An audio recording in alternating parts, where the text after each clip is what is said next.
Boa noite. Que bom estar aqui com vocês. Já vi usar a palavra bem brasileira, tantas caras amigas, tantas caras boas, bonitas, maravilhosas. Que bom estar aqui. Um dia um homem perdeu uma joia e ele tinha muita estima por aquela joia. Mas estava muito escuro, era noite trevosa.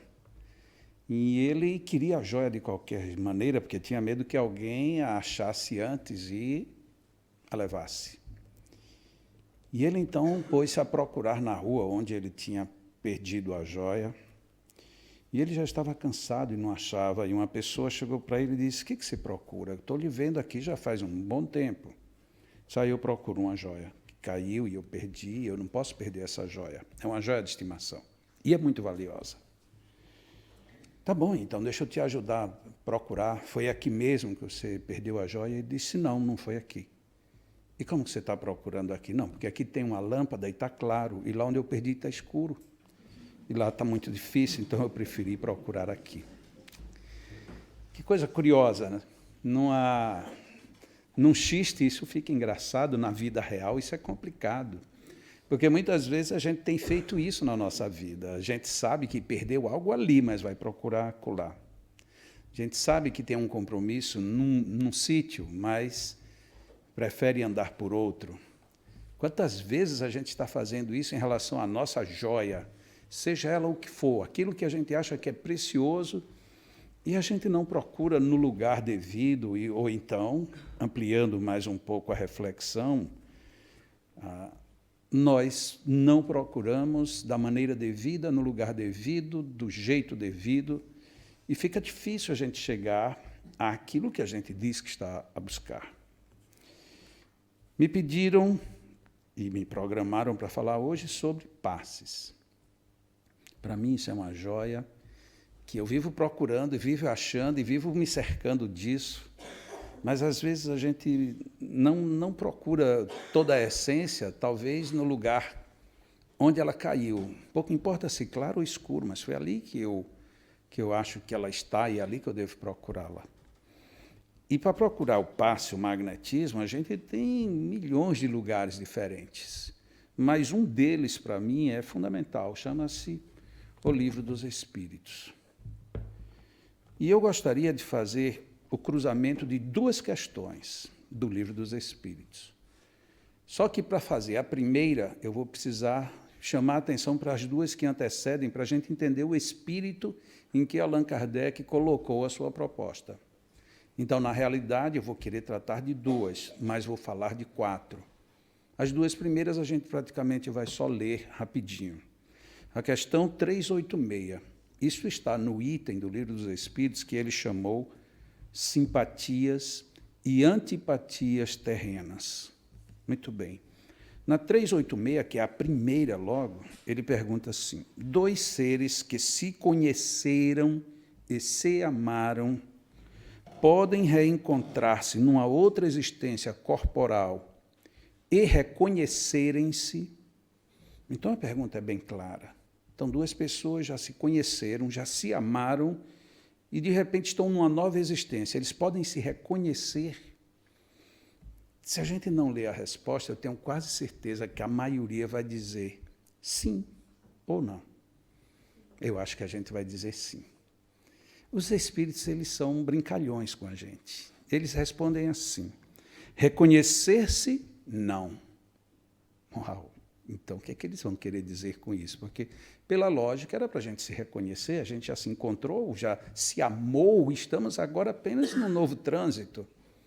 Mas eles continuam. Mas serem atraídos um para o outro, sim. Então, quer dizer que a história do reconhecimento não é tão veraz. A gente se sente atraído, algo nos impulsiona um para o outro. E, frequentemente, isso é a continuação da resposta, as ligações íntimas, fundadas numa afeição sincera, não possuem outra causa. 2 seres se aproximam um do outro por circunstâncias aparentemente fortuitas, mas que decorrem da atração de dois espíritos, e aqui ele colocou em itálico, ou seja, ele quis chamar a atenção para esse detalhe. A atração de dois espíritos que se buscam no meio da multidão. Como eu disse que não ia comentar, eu vou deixar para vocês analisarem isso com mais calma depois. Eles não se reconhecem, mas se atraem. Lei de atração. O que rege a lei de atração? Eles se procuram no meio da multidão. Se buscam como se eu não reconheço e nem sei onde você está. Existe alguma coisa administrando esse processo. E aí a gente pode, num outro momento, tentar discutir um pouco melhor essa questão. Ele, inclusive, coloca uma subquestão que eu vou passar por cima. Na questão seguinte, a 387, ele pergunta: a simpatia tem sempre, por princípio, um conhecimento anterior? A gente diz que não. Olha como é curioso, esse livro a gente já leu tantas vezes, não é verdade? Tantas vezes a gente já leu esse livro, mas ele parece que os espíritos preferem ficar na brincadeirinha da contradição conosco. Não, os dois espíritos que se tenham afinidades procuram-se naturalmente, sem que se tenham conhecido como homens. O que ele quer dizer com isso? Então, eu posso ter algum tipo de relação, mas nós não tivemos um conhecimento como homens. Parece que existe uma lei por trás disso tudo. Nós temos o impulso de dizer, tudo é reencarnação. Por aqui a gente já viu que não é. Porque eu posso ter uma profunda simpatia a algum de vocês, muito forte, muito consistente, sermos e sentirmos-nos afins, e, todavia, nunca tivemos uma encarnação juntos. É interessante. Mas, então, o que nos impulsionou? Porque, para a primeira pergunta, parece que o fato da gente ter vivido junto e ter se amado, isso é uma força muito forte. Mesmo que eu não me reconheça, eu sou atraído. E aí vem a questão que eu quero comentar, fazendo o link com uma outra, que é a 388. Os encontros de certas pessoas que algumas vezes ocorrem e se atribuem ao acaso não seriam o efeito de uma espécie de relações simpáticas? Vou ler de novo. Os encontros de certas pessoas que algumas vezes ocorrem e se atraem ao acaso não seriam o efeito de uma espécie de relações simpáticas? Parece que sim. Eles, em vez de dizerem sim ou não, os espíritos abriram agora uma lei que parece estar por trás disso tudo, maior do que a lei que a gente sempre ponderou, que seria o fenômeno reencarnatório. Na questão anterior, o fenômeno reencarnatório ele ficou passível de nem existir. Todavia, os efeitos de interação existiriam. Então, a gente perguntou na primeira questão, temos que estudar para entender que regra é essa, que lei é essa, que atração é esta. Na segunda, ficou descartada a hipótese de ser o viés da reencarnação em todos os casos. E aí veio a pergunta-chave. Os encontros de certas pessoas, que algumas vezes ocorrem e se atribuem ao acaso, não seriam o efeito de uma espécie de relações simpáticas? Resposta: há entre os seres pensantes ligações que não conheceis ainda. A resposta não é só essa, mas vamos ver isso aqui. Existem ligações entre os seres humanos que nós ainda não conhecemos. Nós quem? Ele, Allan Kardec.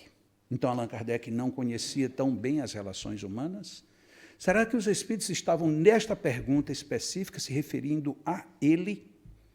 Ou será que os espíritos já tinham aí o pressuposto de que isso fazia parte de um conjunto de informações para uma humanidade que se seguiria a partir daí? Se foi para ele, então Allan Kardec não tinha uma visão muito ampla da relação humana. Isto, para quem estudou, ainda que superficialmente, a biografia de Allan Kardec, sabe que não é verdade, porque ele tinha conhecimento. Então, provavelmente não terá sido a ele. E se não foi a ele, foi a nós. Então, existem relações humanas que a gente não percebe. A reencarnação a gente já percebia. Então, ele também não estava falando de reencarnação. Estava falando de algo que estava por trás de tudo, que é o que a gente vem procurando a partir da questão 386. E aí os espíritos complementam a resposta. O magnetismo é o piloto dessa ciência que mais tarde compreendereis melhor. Ponto. Quer dizer, então, que eu gostar de você, você gostar de mim, nós não nos gostarmos? Então, isso pode ter um princípio que não é necessariamente o princípio de termos convivido antes. Pode ter um outro princípio. É óbvio que fica a sugestão para depois vocês lerem as seguintes, onde Allan Kardec trata do aspecto antipático, que aqui parece ele vinha querendo entender as relações simpáticas. Mas como o título é Simpatia e Antipatia, obviamente que ele vai abordar as outras questões, que são as questões seguintes, e nós vamos parar por aqui, porque eu queria falar da 388. O magnetismo é o piloto desta ciência. Qual ciência? Ciência do relacionamento humano. Então, por que eu não tento entender o magnetismo, já que eu tenho problemas de relacionamentos? Posso não ter com minha mulher, tenho com meu filho, posso não ter com meu filho, tenho com meu professor, não com o professor, tenho com meu subordinado, com o meu superior, no núcleo onde eu trabalho, no núcleo onde eu quero trabalhar. Eu sempre tenho problemas humanos. E isso quer dizer, então, que eu poderia também estudar um outro aspecto. Hoje a humanidade estuda isso dentro dos aspectos psicossociais. Mas se nós somos convidados a sermos espíritas, é aqui que nós perdemos a nossa joia. E se nós estamos imbuídos de tentar, pelo menos, perceber com segurança o que os espíritos disseram, ainda que eu diga, eu posso duvidar disso e não acredito 100%, mas se eu quero ser honesto com a doutrina dos espíritos, a qual eu digo que sigo ou quero seguir, eu devo, pelo menos, emprestar um crédito e dizer, vou examinar essa hipótese. Era o mínimo que a gente poderia fazer. Examinar a hipótese de que os relacionamentos humanos dependem de um entendimento de uma lei que nós temos sido extremamente relapsos com ela. Uma lei chamada magnetismo. E olha que coisa, quando os espíritos dizem o magnetismo é o piloto desta ciência, o que é o piloto na nossa cabeça? Não está falando do veículo, não está falando do destino, não está falando dos preparadores, ele está falando de quem nos conduz. Quem nos conduz a um grande entendimento disso é esta ciência, que começa dentro da identidade do magnetismo. Por isso que nas duas questões anteriores, Allan Kardec os espíritos deixou o assunto um tanto quanto aberto. Na 386, a gente viu que há uma lei, há um algo, e os espíritos só vieram responder na questão 388. Muito bem. Daqui a gente faz um salto e vai para a questão 555 do Livro dos Espíritos. Na questão 555, que muita gente sabe decorada, qual é o sentido que se deve atribuir ao qualificativo de feiticeiro? Esta é a pergunta. E os espíritos responderam, aqueles a quem chamais feiticeiros são pessoas, quando de boa fé, são dotadas de certas faculdades, como o poder magnético ou a segunda vista. Como fazem coisas que não compreendeis, vós as julgais dotadas de um poder sobrenatural. Os vossos sábios não passaram muitas vezes por feiticeiros aos olhos das pessoas ignorantes? Os espíritos tocaram no assunto. Allan Kardec estava perguntando o sentido do qualificativo. O que é feiticeiro? E os espíritos, do nada, entram no assunto magnetismo outra vez.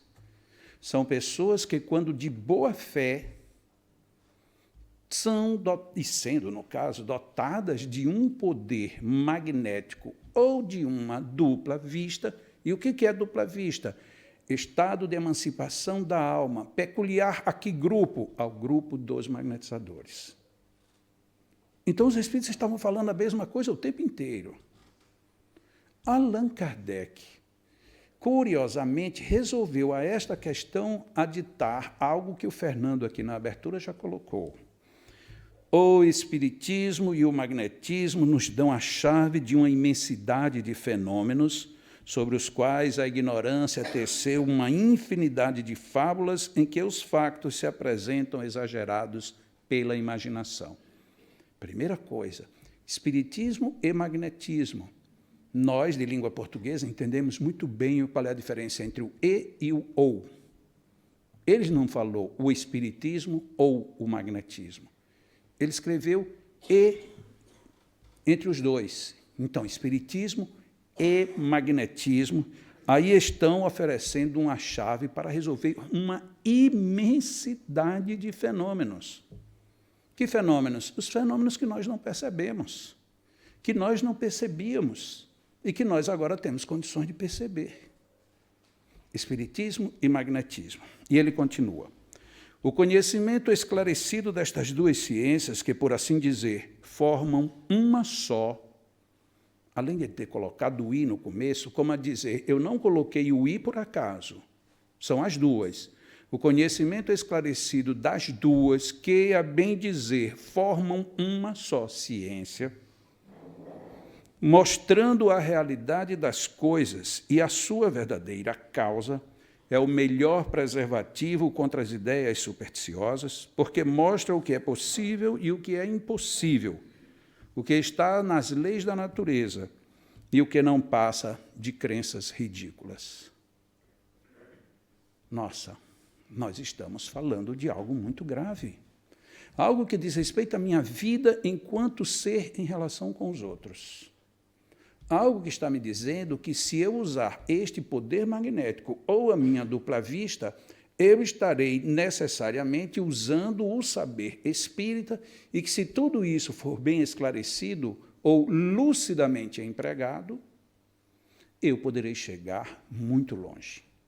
E, com isso, estabelecer um diferencial, o diferencial de que eu posso ir mais, chegar mais, fazer mais e, ao final, ser melhor.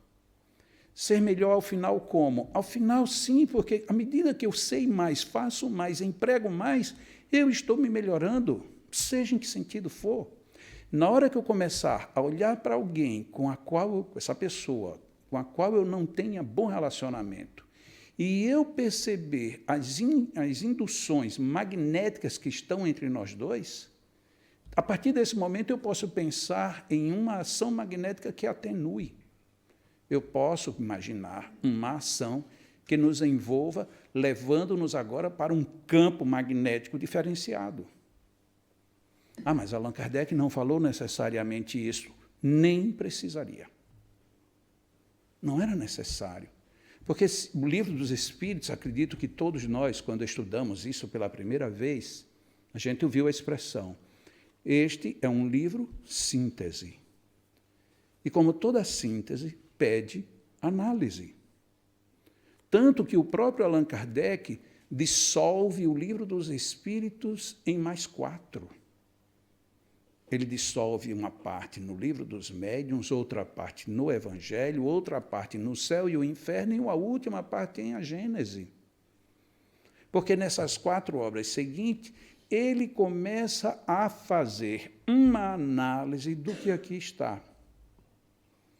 Só que, é óbvio, Allan Kardec teria mais coisas a nos dizer.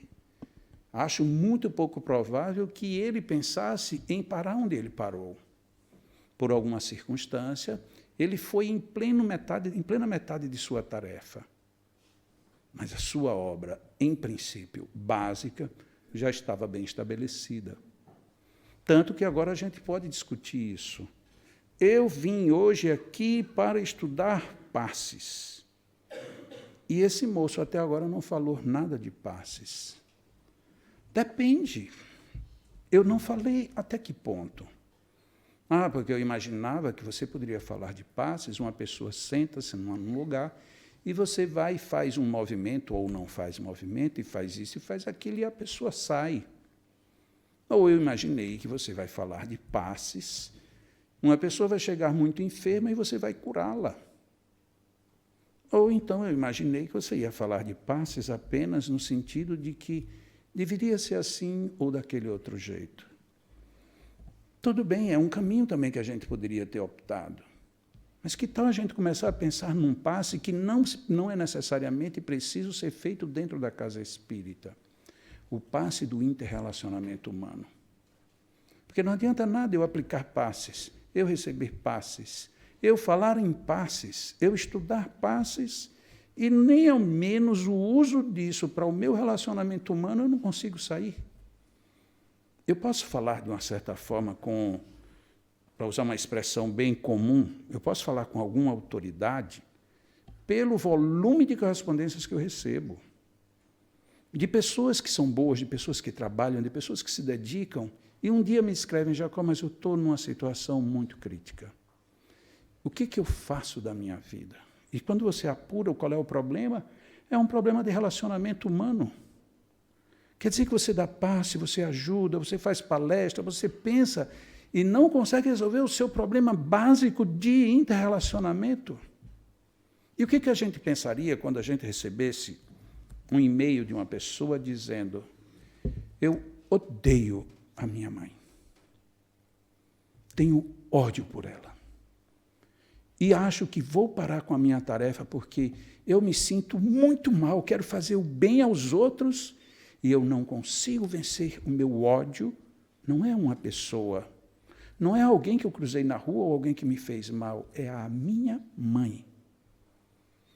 Como é que a gente pode dizer para essa pessoa, vá agora você receber um passe? Será que isso vai resolver?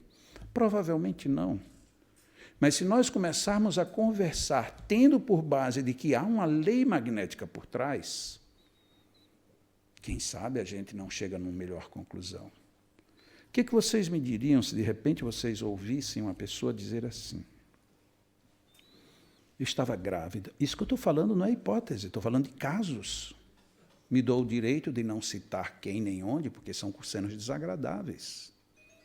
O que você me diria dessa mãe que, grávida, ela descobriu-se odiando o filho que estava no seu ventre, mesmo sem saber quem ele era? Na época, ela sequer sabia o sexo.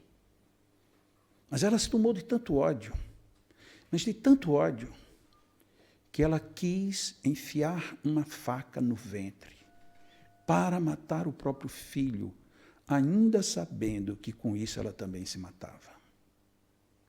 E foi preciso ser contida. E quando o filho nasceu, ela conseguiu levar a gravidez ao fim. Quando o filho nasceu, ela disse: Jacó, eu não consegui amamentar meu filho. Eu não consegui dar um banho no meu filho. Não consigo até hoje trocar-lhe as roupas. Porque quando me trouxeram o bebê a primeira vez para mamar no meu seio, o ímpeto que eu tive foi de estrangulá-lo. Então esse bebê tinha que sair dos meus braços, porque senão eu cometeria essa bobagem. E aí ela me diz, aí vem a parte boa da história. Hoje meu filho está com alguns meses de vida, e eu já chorei tanto, já sofri tanto, já tentei tanto conversar com Deus, tanto, me perdoa, Pai. Eu ia matar o ser que eu mais amo na minha vida, o meu filho. Eu o amo.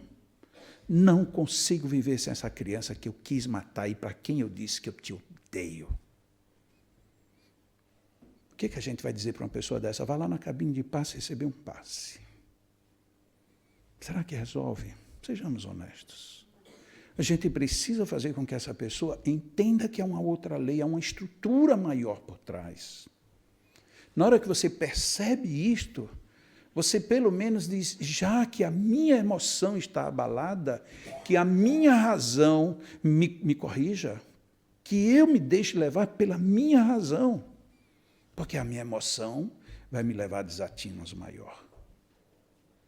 Por isso que eu peço desculpas a Leonor. Eu poderia muito bem ter dito para ela, ó, Leonor, eu vou falar sobre paz, mas vou falar de outro jeito. Não disse.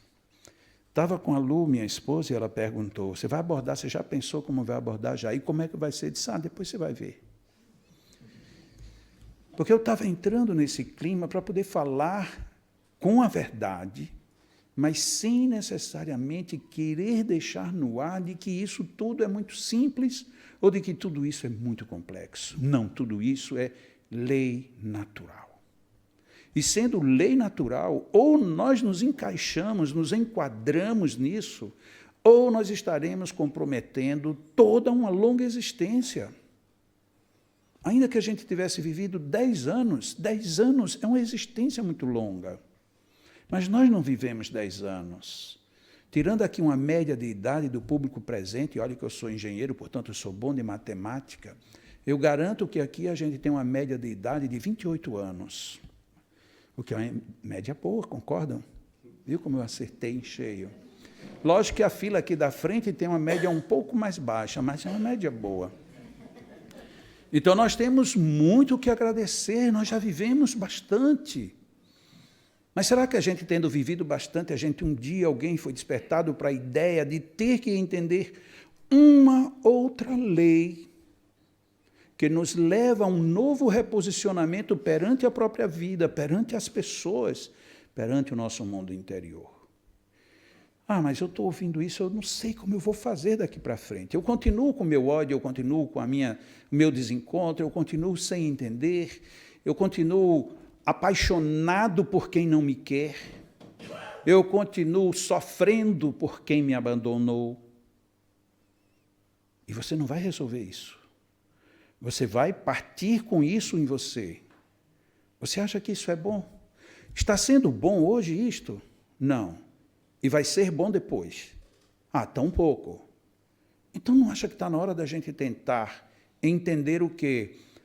A lei que um dia compreendereis melhor. Como é o nome da lei? Magnetismo. Então, muitas vezes, a gente chega numa casa espírita e está uma polêmica danada. Aqui não se aplica passe magnético. Magnetismo, não tem nada disso, os espíritos tudo resolvem. Estão nos escondendo alguma coisa. Alguma coisa está a ficar escondida. Porque eu não estou a perceber que esses problemas estão na mesma lei que manda que eu vá lá e aplique um passe. Está tudo no mesmo sistema. E eu não percebo isto. Por isso que eu quis pegar perguntas literalmente extraídas do Livro dos Espíritos, porque dizer que alguém não leu, alguém não falou, alguém não disse, eu não... É direito. Mas esse livro não é um livro oculto. Não é um livro que está escondido. Não é um livro que é proibido a leitura. Eu conheço várias pessoas não espíritas que leem o Livro dos Espíritos. E muitas vezes nem precisa dizer que lê, basta que você escute.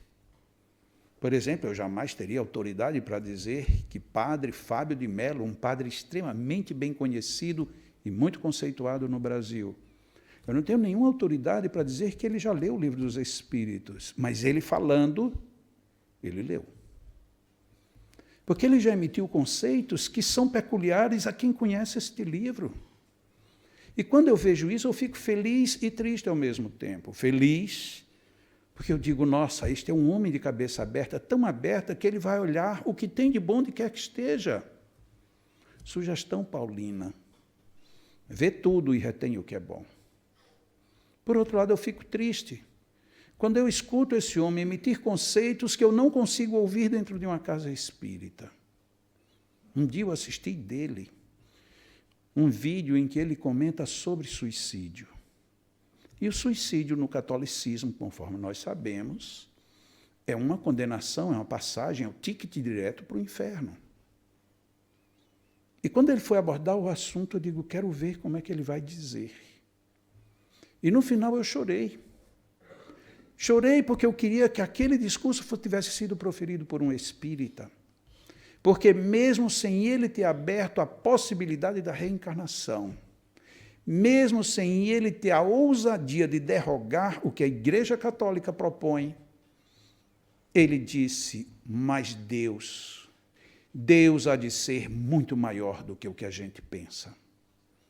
E ele sendo maior, primeiramente, ele não vai tomar um suicida como um suicida. Ele antes vai considerar a crise de desespero existencial que essa pessoa vivia. E ele vai lhe dar os créditos por ter suportado até onde suportou. E vai dizer para ele, meu filho, você deveria ter suportado mais um pouco. Eu não sei bem como Deus vai agir, dizia ele, mas eu asseguro que ele não irá para lugares tão piores quanto a gente gostaria que fosse. Eu fiquei sem entender somente isso. A gente gostaria quem? Talvez ele estivesse se referindo ao inferno. De repente, aquele homem, sem falar de reencarnação, sem falar de nenhuma outra possibilidade, sem falar de interferências espirituais, sem falar nada, ele estava tratando do desgosto, conforme o Livro dos Espíritos. Digo, meu Deus, por que nós não fazemos isso também? Por que nós não enchemos de esperança a vida de quem está no sufoco? Por que não somos nós a dizer, existe uma lei? Que lei? A lei do perdão, ótimo, maravilhoso.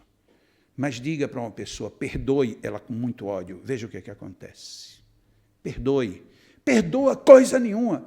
Mas você tem que perdoar. Aqui eu tenho que perdoar nada, eu tenho que matar. Não faz eco. Quem já assistiu o filme na televisão, acho que aqui também se chama igual no Brasil, o seriado de Chaves. É um quadro... como? Não passa. Ok, mas é um quadro que no Brasil passou isso até abusar. E o Chaves é um personagem caricato, que qualquer hora um senhor que está sempre em cena com ele, fica nervoso com ele, ele faz, não se irrite. E quanto mais ele diz, não se irrite, mais o outro se irrita. Mas é exatamente isso, você vai no carro com alguém que está a conduzir, e quem está a conduzir está nervoso, você diz, olha, ele tem a calma, mas eu tenho calma. Não é assim? E aí a gente vai e joga a lei do perdão para quem está no auge do ódio. Não seria hora da gente dizer, nossa, quanto mal essa pessoa te fez. Que motivos teria essa pessoa? Não tem motivo nenhum. Pois é, ficou pior ainda. Ela não tinha motivos. A pessoa daqui a pouco vai dizer, você está me entendendo, você está a me entender. Você está a perceber que eu estou injustiçado. Está. Lógico que você está injustiçado. Agora imagina, depois disso tudo, você ainda ser preso. Como que eu vou ser preso? Lógico que do jeito que você está a fazer, você vai cometer um delito maior e vai ficar preso. Em cadeia. Ah, não, pois é. Então vamos reelaborar isso tudo. Essa pessoa te fez tanto mal, que eu fosse você, realmente eu me vingaria dessa pessoa. Mas uma vingança de categoria. Que vingança? Olhe para ela e disse, estou nem aí para o que você me fez. Você está louco? Não, experimente só para você ver como o outro vai mudar. Ele vai olhar para você assim e... Ah, mas isso não dá para acontecer. Tá bom, não faça isso hoje não, porque hoje você está nervoso. Não, nem hoje, nem nunca. Pois é, nunca no meu calendário é 2 dias depois. Que tal? Ah, você está com xiste comigo. Não, vamos, a gente vai conversando. E aí a gente começa a quebrar uma barreira magnética de ódio, de antipatia. Ah, eu não quero nem falar mais com você. E tá, então me dê um abraço.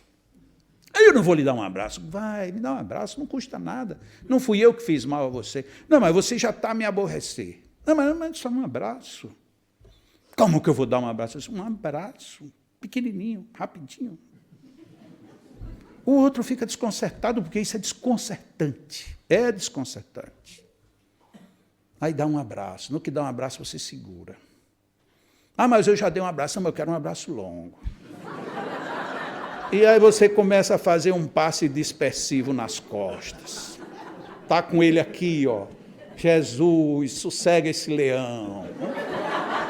E você está lá. Já chega esse abraço. Pois é, já chega. Eu ia lhe pedir 2, mas eu sei que você não ia me dar. Então, só um. No outro dia, essa pessoa vem modificada. Ah, mas você nem foi no centro espírita, você não aplicou o passe no centro espírita, você não falou de passe, você não falou de espiritismo. Você fez o quê? Entrei numa relação magnética antagônica a que ele estava metido. Na hora que eu faço isso com esse nível de consciência, eu estou preparado para qualquer coisa. Tem uma história que pode até ser que eu já tenha contado aqui, foi um fato real comigo. Um dia eu cheguei em casa e recebi um telefonema de uma senhora que eu quero tanto bem que eu a chamo de Mama. Diga, Mama, tudo bom? Eu disse, não, não está nada legal. Uau, o que foi que houve? Eu quero que você venha aqui agora. Eu digo, olha, eu acabei de chegar, não vai dar. Eu estou falando agora. Sim, senhora. Porque mulher tem razão. Sempre. E eu digo, é o jeito que eu tenho, é eu ir lá atrás da mama. Não tem jeito. E fui. Quando cheguei lá, ela disse, sente aqui. Eu disse, sim, senhora. Sentei. E a nora dela estava em prantos. Estavam só as duas. Eu olhei para a nora só... Nem falou comigo. Eu digo, o que está acontecendo aqui? Ela disse, seguinte, meu filho brigou com uma pessoa e ele tomou-se de ódio por essa pessoa. E ele vai matar a pessoa amanhã. Eu quis descontrair. Amanhã, por que não hoje? Vê que você fica meio sem ter o que falar, né? Então, que eu podia muito bem ter ficado calado. E ela disse, você sabe que ele está de plantão hoje, médico cardiologista. E ele não pode sair do plantão, porque ele tentou substituir, mas não conseguiu, e está lá no hospital. E aí eu quero que você saia daqui, olha a ordem como veio, e você vá lá conversar com ele, para dizer a ele que ele não mate a pessoa. Eu fiz, mama, ele disse, deixa eu lhe contar logo. Ele brigou com uma pessoa que mora numa cidade próxima, e ele disse que nem Jesus Cristo descendo da cruz, nem muito menos o pai dele, que já tinha desencarnado, que era a pessoa que ele mais respeitava no mundo, nem o pai dele vindo pedir, ele não iria voltar atrás. Portanto, eu quero que você vá lá falar com ele. Eu digo, mas a senhora agora me colocou numa situação delicada. Eu disse, não, mas eu quero que você vá lá. E você vai ter que convencê-lo a não matá-la. Digo, mas como assim? Não, você vai lá porque ele está lá. E eu olhei para o relógio, era 8 e qualquer coisa da noite. Eu disse, olha, num plantão a essa hora, eu vou chegar lá, está cheio de gente. Eu vou lá mais tarde. Não, mas você tem que... Eu vou, prometo que eu vou. Agora não. Mais tarde eu vou. Mas mais tarde que horas? Eu não sei. Quando eu sentir que o plantão está ameno, eu vou. E assim eu fiz. Só que antes de eu sair da casa, ela disse assim, tem um detalhe. Use da sua inspiração, mas não diga que você veio aqui. Eu digo, mama, aí ficou difícil, porque como é que eu vou chegar lá e vou dizer para ele que eu estou sabendo do problema? Ele disse, dê um jeito, use a sua inspiração. Eu digo, então, tá bom. Eu posso usar a inspiração? Pode. Então, vamos. Quando eu ali para 00:30, que 00:30 lá em Natal, nessa época, então, é muito tarde. Aqui, 00:30, o pessoal ainda está ali conversando ali na saída do GEAC, né? Mas lá, 00:30, você só está em hospital se o negócio for grave. E eu cheguei lá, e a enfermeira, que estava também de plantão, me conhecia muito, minha amiga, quando eu cheguei, oi, Jacó, como vai? E me abraçou e tal. E aí, está sentindo alguma coisa? Eu disse, não, hoje eu estou legal, hoje eu estou bem. E o que é que você está querendo? Não, estou querendo conversar com meu amigo. Olha, ele está ali, foi somente fazer a ronda ali, para ver se está tudo bem. Mas espera aqui no consultório que ele já vem. E eu entrei. E daqui a pouco ele chegou e disse, e aí, rapaz, tudo bom? Bem sério, ele estava bem diferente mesmo. Eu disse, não, hoje não está tudo bem. Ele disse, o que é que você tem? Eu disse, eu, nada. Ele disse, como é que você está dizendo que não está tudo bem? Eu digo, não, porque se eu estivesse doente, eu sei que você daria um jeito, então não teria problema. O problema é que o problema não sou eu, é você. Aí ele parou. Sentou-se, eu fiquei sentado de frente para ele, e ele disse, do que se trata? Aí, nessa hora, eu disse, bom, vai a inspiração. E a minha inspiração me diz o seguinte, bom, eu estava em casa e sua mãe me chamou.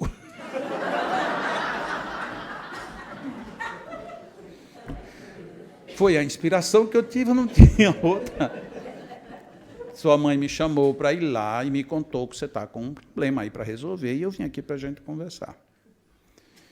Ele disse, eu não trato desse assunto, que este assunto já está resolvido. Eu digo, tudo bem, então você me permita apenas lhe dizer uma coisa que a essas alturas eu tenho a obrigação de lhe dizer. Não tente me convencer. Não, eu só quero que você me escute. Agora, me escute com os seus 2 ouvidos. Diga. Digo, você é um mentiroso. Ele olhou para mim vermelho. O quê? Mentiroso, o maior mentiroso que eu já vi até hoje. E eu estou decepcionado com você. E aí eu me lembrei que a mãe dele tinha dito que ele estava com 2 revólveres cheios de bala. Eu digo, meu Deus, essa minha intuição vai dar problema. Ele disse, o que é que você está a dizer? Eu disse, você sempre me disse que a pessoa que você mais ama na sua vida é a sua mulher. E que se você quer olhar com um olhar ruim para os seus filhos, você parte para cima, porque você os ama. Que mentira. O que você está a dizer? Eu digo que você mentiu para mim a vida inteira me dizendo isso. Porque, na realidade, você ama essa mulher que você vai matar. Ele levantou-se. Eu digo, morrer sentado eu não vou. Eu me levantei também. Ele disse, o que você está a me dizer? Eu digo, se você amasse a sua mulher e os seus filhos, você pensaria, eu não posso cometer o absurdo de deixar a minha mulher que não tem pai nem mãe e os meus filhos que não têm onde viver vão ficar órfãos de um pai preso por conta de uma pessoa que você diz que odeia. Você não odeia, você ama. Os que você diz que ama, você odeia porque está abandonando-os todos. Ele arrodeou, virou, e eu me virei para ele. Ficamos um de frente para o outro. E então, o que é que você tem a me dizer? Eu estava ali sem saber, honestamente, eu não sabia o que ia acontecer. Ele se aproximou de mim e me deu um abraço, pôs a cabeça aqui no meu ombro e se pôs a chorar. E começou a chorar, e me agarrava, e me alisava. Eu ia aí, disse, você tem razão.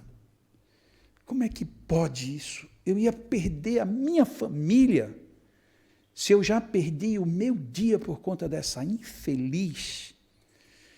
Nossa, e chorava e me abraçava. E aquilo ficou no silêncio ali por um tempo. A enfermeira achou estranho. E ela abre a porta e entra. Doutor, e quando ela entra, estão lá os 2 se abraçando, no maior alisado um no outro. Ah, doutor, desculpa, e fechou a porta. Foi lá para fora. Graças a Deus ele mudou de ideia ali. É você ter isso para quebrar o padrão magnético. O padrão magnético de ódio dele estava acima de qualquer razão. Então ele precisa ser chocado com uma outra razão. E enquanto nós estávamos abraçados, nos alisando, eu estava ali potencializando um passe nele. Óbvio.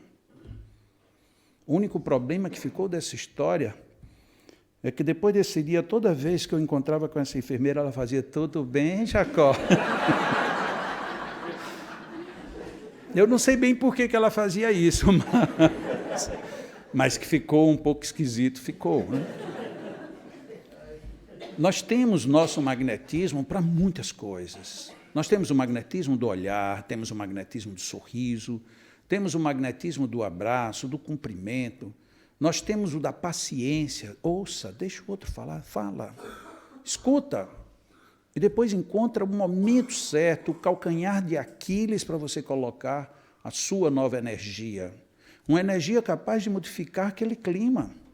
Porque quando nós estamos totalmente embebidos de ódio, de vibrações rancorosas, de não perdão, fica difícil você dar só o comando, não faça assim, não faça isso, não aquilo. Não adianta, isso não repercute. Nessa hora nós temos que jogar uma outra energia, um passe, um magnetismo. Naquela ocasião, se você insiste naquele clima, aquele é o clima de onde eu não perdi a minha joia. Eu tenho que dizer, a minha joia está mais adiante. A minha joia é você não matar, é você não fazer desse jeito, é você deixar o tempo lhe dar uma outra resposta, é você sair desse clima. Quantas coisas, quantas ocasiões, quantas situações na vida a gente pode modificar e quantas a gente já modificou sem nem ao menos se dar conta? Quantas vezes a gente já ouviu alguém dizer para nós, olha, teve um dia que você me disse uma coisa que mudou completamente a minha história. E você diz, eu? O quê? Quando? Ou seja, você introjetou um outro campo magnético. Muitas vezes a gente nem percebe. Mas quando a gente tem consciência disto, é totalmente diferente, porque você age e não apenas reage. Você intercede e não apenas interfere. Você pontua e nunca condena. Porque a condenação só agrava. E o que nós fazemos? Nós temos um discurso que não bate com a real. Nós dizemos, não julgue. Quando, na realidade, a gente deveria dizer, não condene. Porque julgar, a gente julga 24 horas por dia. Você comeu um peixe. O peixe estava salgado. Não, esse peixe não é igual ao da semana passada. Não, eu prefiro aquele outro peixe. Eu prefiro ele, em vez desse jeito, do outro jeito. Isto é julgamento. A condenação é você dizer, este peixe não presta. Isso é condenação. Estou falando de peixe, como a gente poderia falar de pessoas. Eu posso não ser simpático com você ou você comigo. Isto eu deduzo por análise, por julgamento. Na hora que eu disser que você não presta, aí eu estou condenando. Aí eu estou emitindo uma condenação. E isto é ruim. Isto me compromete e compromete o outro. Isto está na lei do magnetismo. Nossa, eu nunca pensei nisso. Pois está. Por isso que os Espíritos disseram, uma lei que um dia compreendereis melhor. Então quer dizer que tudo na vida é magnetismo. Por incrível que pareça, tudo. Tudo na vida é magnetismo. E nós dedicamos o que de estudo para o magnetismo? Quase nada. A gente vive como que se isso não existisse. A gente não percebe o quanto perde por não analisar as questões com essa amplitude maior. O que nós temos feito é procurar a joia no lugar onde ela não se perdeu. Está na hora da gente ser mais inteligente, como fomos quando ouvimos a primeira história. Quando terminei a história, todo mundo deu uma risadinha, lógico. Quer dizer que ele foi procurar ali porque estava claro, mas ele perdeu no escuro. Ele vai achar porque está claro? Não, ele vai achar ali. Se ele quiser achar, é lá. Mas como é que a gente tem vivido a nossa vida? Onde é que a gente está procurando as nossas respostas? Onde está claro e não onde necessariamente a resposta está. Eu tenho que procurar as respostas. Mas vamos chegar no âmago. Bom, mas eu quero saber de passes. Como é que é o passe? O passe é bom ou não é? É bom. Pode ser até ótimo. Pode ser milagroso. Quem disse isso? Os Espíritos para Allan Kardec.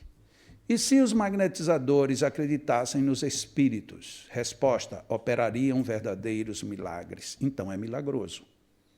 Óbvio que milagres dentro do contexto que está na própria obra de Allan Kardec. Mas o que significaria acreditar nos espíritos?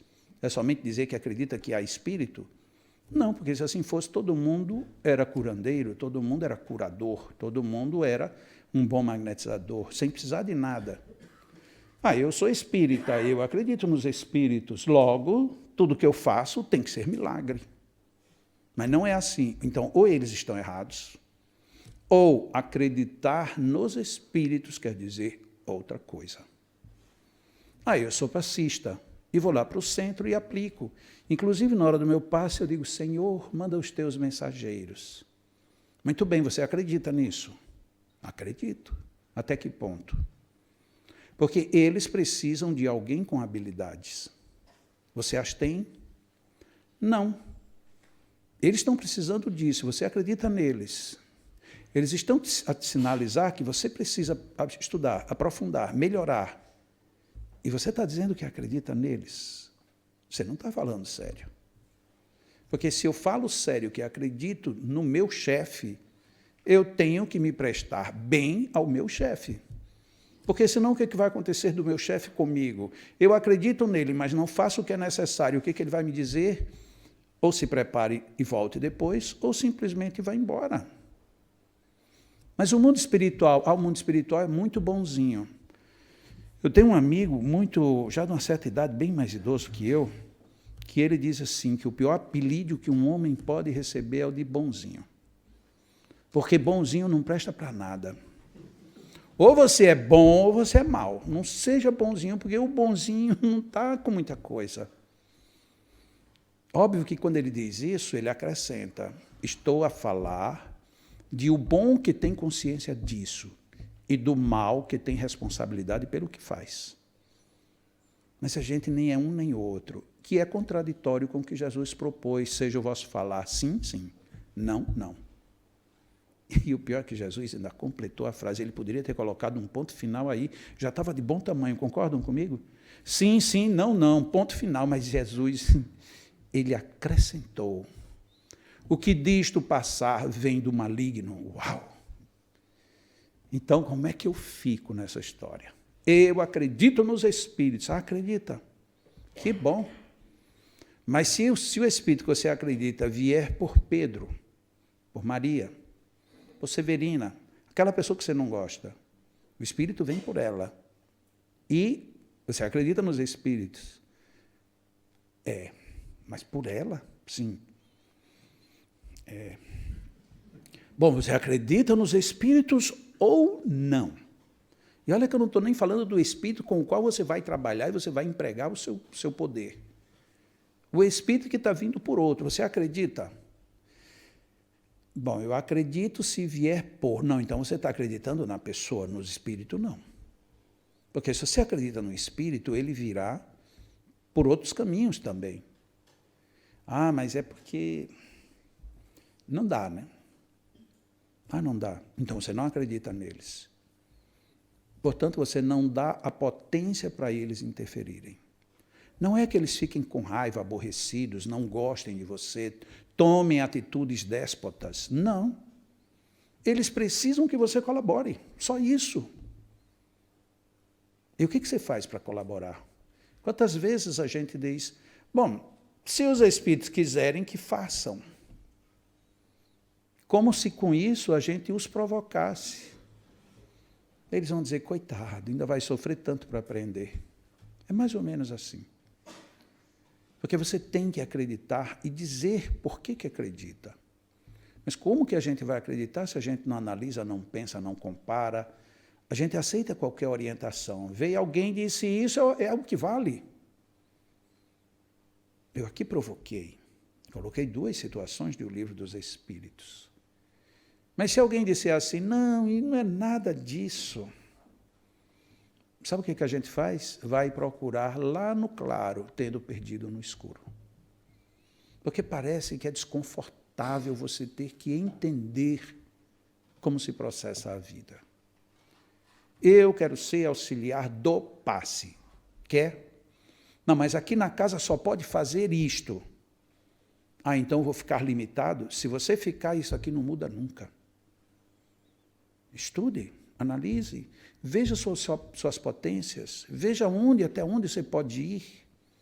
Ah, mas eu não posso aplicar isso na minha casa espírita, mas eu posso aplicar isso no meu trabalho, no meu relacionamento, na minha vida pessoal. Como? Usando os campos magnéticos que você traz. Quando a gente diz, por exemplo, sorria. Por que a gente diz isso para as pessoas? Sorria, sorria mais. Por que a gente pede isso? Só para que o mundo fique mais bonito? Ou o sorriso gera alguma outra coisa? De repente, as pessoas que mais sorriem são as pessoas que todo mundo sorri para elas. Não é interessante isso? Se você chega e sorri, ô pessoal, tudo bem? Oi, tudo legal? Muito raramente a pessoa faz, tudo bem. Um dia uma amiga minha fez isso comigo. Eu disse, e aí, criatura, tudo legal? Ela fez tudo. Eu disse, o que foi? Está com algum problema? Estou. Ai, como é que eu estou de aparelho? Estava com os dentes tudo travado. E ela queria sorrir, mas doía. E aí ela parou, digo, agora eu entendo. Aí a gente entende. Mas é muito desconcertante uma pessoa sorrir para você e você ficar sisudo, ficar de cara amarrada. Então, o sorriso é uma das primeiras grandes lições que a gente tem. Uma criança não sabe nem sorrir ainda. Ela está nos primeiros dias de nascimento. Mas os pais, todo mundo ao redor, sorri tanto que é uma festa no dia que a criança faz... É porque ela ia vomitar, mas a gente já entende que é um sorriso. Né? É uma coisa que parece que transcende, porque convida um novo campo magnético. De repente está ali uma nova estrutura. Ah, mas eu não sou passista, eu não isso, eu não aquilo. Sorria. Ah, mas agora eu vou sorrir feito um palhaço. Sorria. E você vai ver como é bom sorrir. É uma geração de um campo magnético.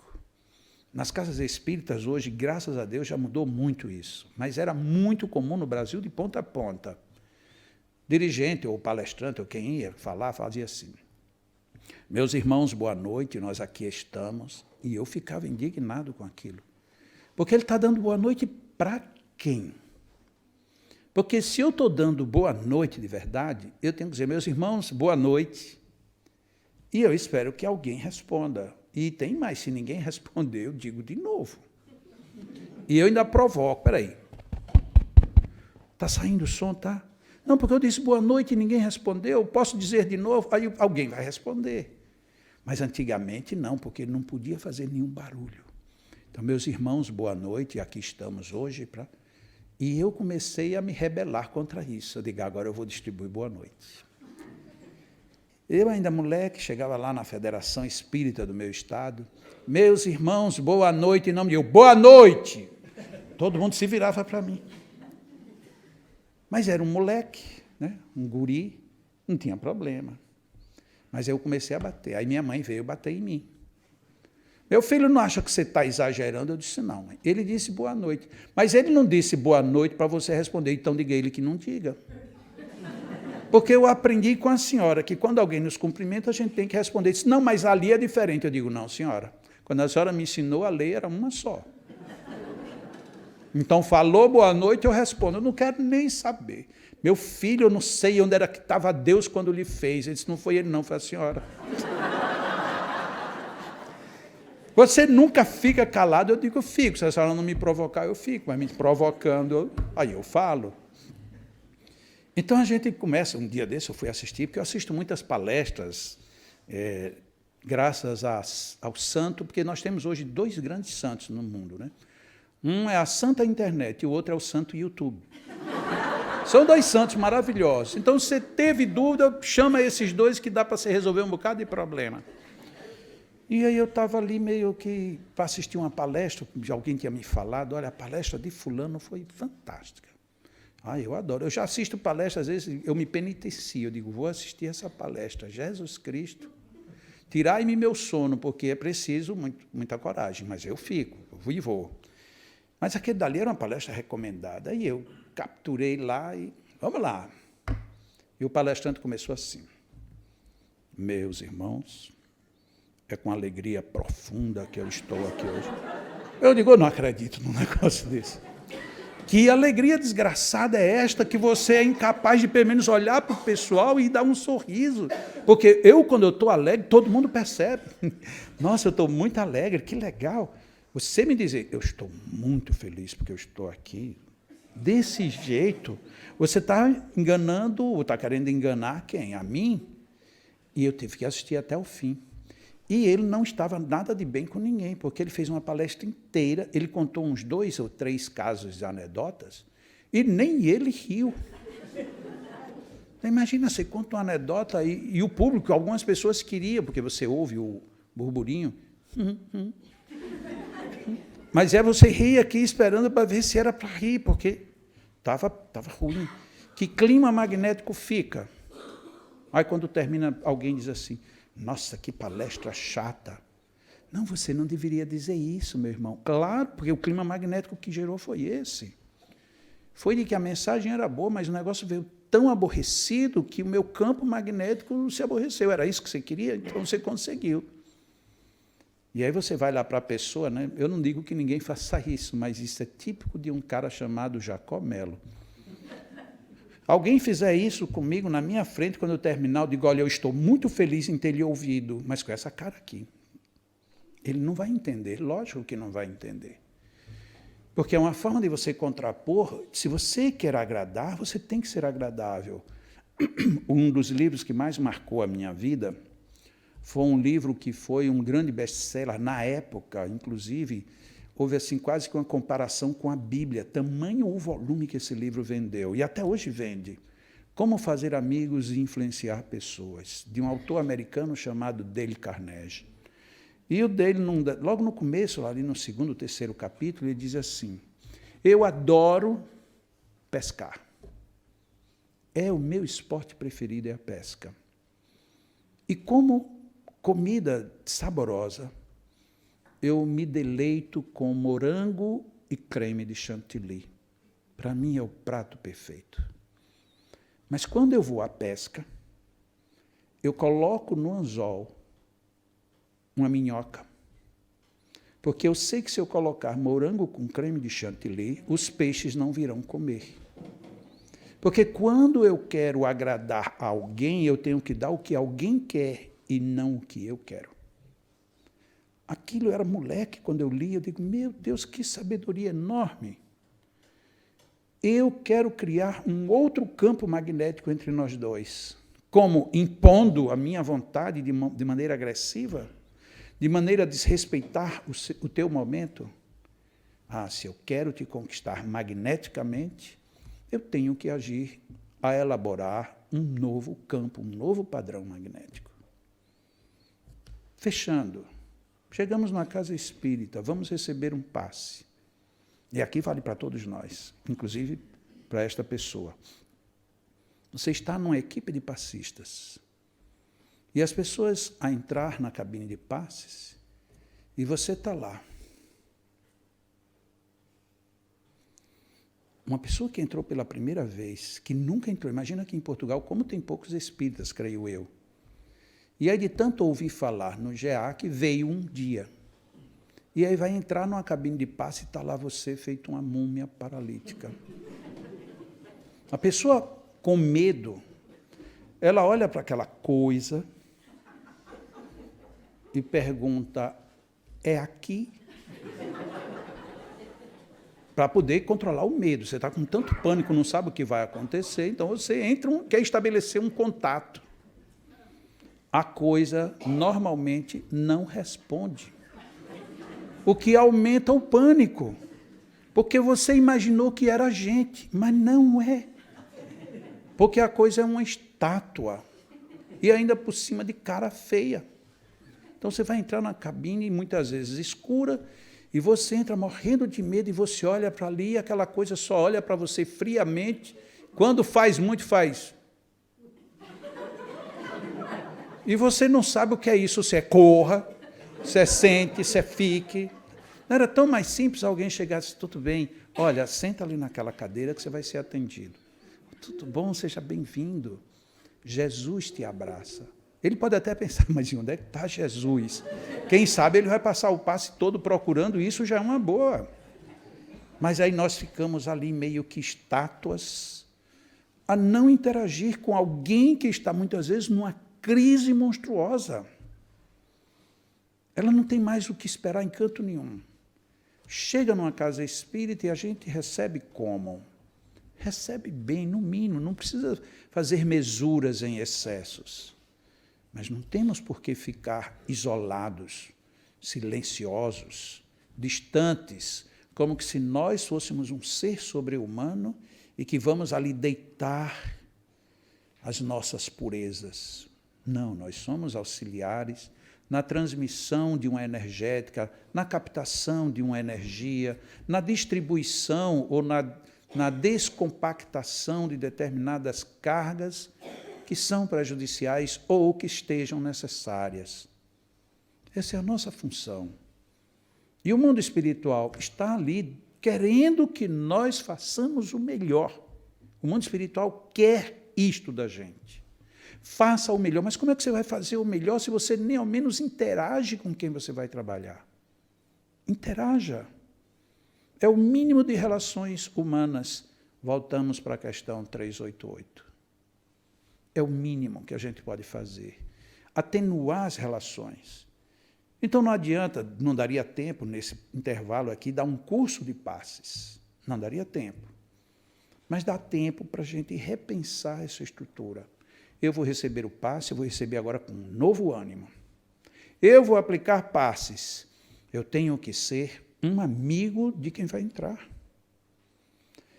Quando nos dizem que nós devemos ter amor na tarefa do passe, muitas vezes é esquecido um pequeno detalhe. Tenha amor pelo que você faz. Porque se você faz com amor, tudo o que você fizer será recebido nesse novo padrão energético. Não faça porque você é obrigado. Não faça porque você vai ganhar lugar especial no reino dos céus. Não vai. Não faça porque tinha pouca gente para fazer, e já que não tem ninguém, vai tu mesmo. Não vá desse jeito.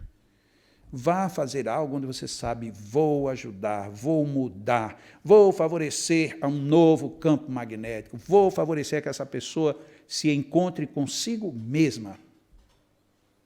Ah, mas aqui a gente não trata de problemas de relacionamentos humanos.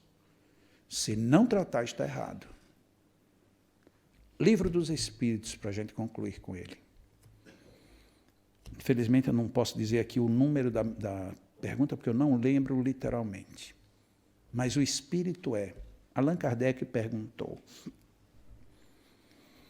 Já ouvimos dizer que um sábio da antiguidade vos disse, conhecereis a ti mesmo. Aí Allan Kardec disse, bom, isto nós já sabemos. Sujeitinho ousado, Allan Kardec, né? Porque ele pergunta, os espíritos dizem, conhece-te a ti mesmo. Ele podia muito bem dizer, tá bom, mas que tal? Não, ele já disse, isso a gente já sabe. Eu quero saber como a gente aplica isto. E aí vem um espírito que resolve assinar embaixo a sua resposta. E é muito curioso isso, porque as outras respostas, os espíritos não saíram assinando. Não saíram a assinar. Eu acho que vocês já se acostumaram com gerúndio, né? Vocês ouvem novelas brasileiras, então o brasileiro só fala no gerúndio. Então, quando eu disser gerúndio, aí vocês deem um crédito a esse português brasileiro, que é diferente. Então, o espírito de Agostinho de Hipona resolve responder. E ele começa dizendo uma outra citação que todos nós que já estamos um pouquinho mais dentro do Espiritismo já ouvimos. Façam como eu fazia antigamente. A cada noite, antes de me deitar, eu revejo tudo o que eu fiz, pondero. E ele sugere todo o balanço. Então, é uma resposta um pouco longa, mas ele diz as experiências dele. Até aí a gente nota que era uma resposta pessoal. No último parágrafo, esse Espírito diz assim: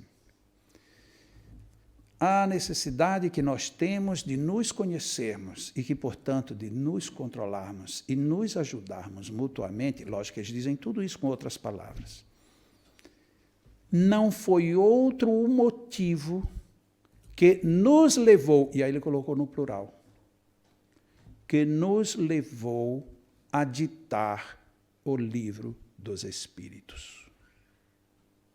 Nossa, mas eu já li isso tantas vezes e não me lembro desse final. Este final é curioso. Este final é enriquecedor. Porque, de repente, ali vem um Espírito falando ele, eu, porque quando eu, porque quando eu, porque quando eu, porque quando eu. E, do nada, ele diz assim, não foi outro motivo porque nós. Então, não foi o nós, eu, foi o nós coletivo. O coletivo que trouxe o livro dos Espíritos para nós. Não foi outro motivo pelo qual nós ditamos o livro dos Espíritos. Quer dizer, então, que a base do livro dos Espíritos é a base do relacionamento humano que começa no autoconhecimento. E o relacionamento humano depende de que lei? O piloto desta ciência é o magnetismo, que um dia compreendereis melhor. Fechou. O que nos resta agora? Estudar. A gente pode tomar rumos, vamos estudar apenas fazendo cursos de passes. Não, vamos estudar fazendo agora um aprofundamento das questões que dizem respeito ao tato, à dupla vista. Não, vamos estudar os aspectos atinentes aos outros estados de emancipação da alma, sonambulismo, dupla vista, sonhos, êxtase, catalepsia, letargia.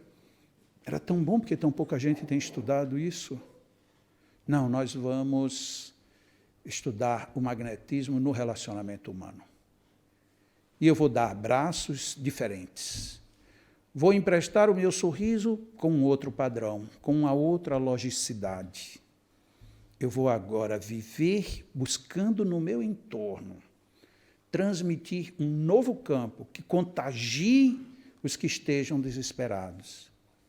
Se eu puder fazer isso também dentro da casa espírita e dentro da cabine espírita, tanto melhor, 1000 vezes melhor. Mas se você não pode, mude-se, transforme-se, use esse magnetismo enorme. Isto é ciência, que é a mesma ciência do Espiritismo, questão 555.